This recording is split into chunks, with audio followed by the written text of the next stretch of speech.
Chapter 9 talks about people who really are obsessed with Jesus Christ. And one of the groups I talk about is Cornerstone Church, where I pastor.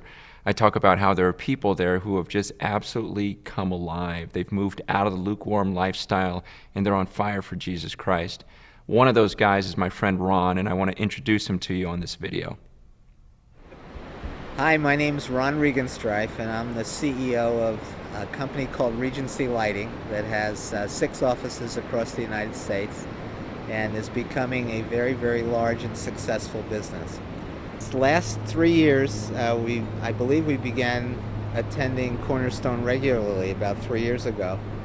And so it was a combination of that, taking the Perspectives class, and then I am privileged to sit on the board at Johnny and Friends, which is a ministry of Johnny Erickson Tata. And so last year took Perspectives, sitting under your teaching, and went to Ghana, West Africa, on a Wheels for the World trip.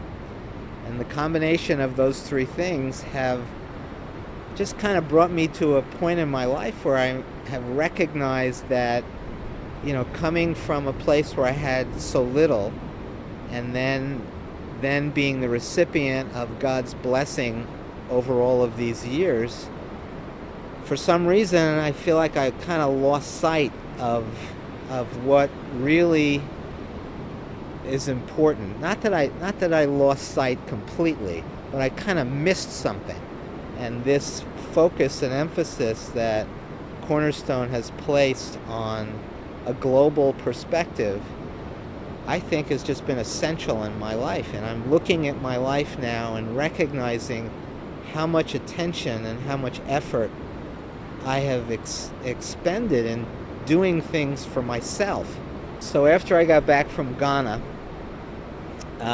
which was so impacting, it was the first time I'd ever gone on a missions trip, which in itself is kind of embarrassing, 34 years and never having done something like that.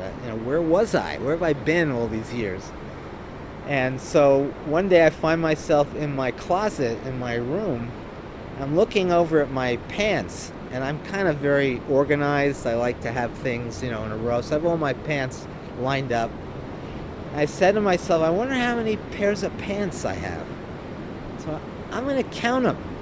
I don't know. I was raised in a Jewish family. I think Jewish people like to count things. So I'm kind of embarrassed to tell you how many I had. And I'm going to tell you, though. That's 75 pairs of pants. So I like, wow, is that embarrassing? So how did I get to a place where after you own 70, that you think nothing of going into a store and buying number 71 and number 72, and I don't have one of these in green with the pleats that are a little, and just not consider that or think about it. And so, it's just a small thing that is kind of funny, but, is representative of how unconsciously we can just adapt these lifestyle choices and not really think about it. And so, that's now, I haven't bought pair number 76 or 77, and actually made a commitment to the Lord not to buy any clothing for that year that I came back, and then obviously to give stuff away, which I've been doing. So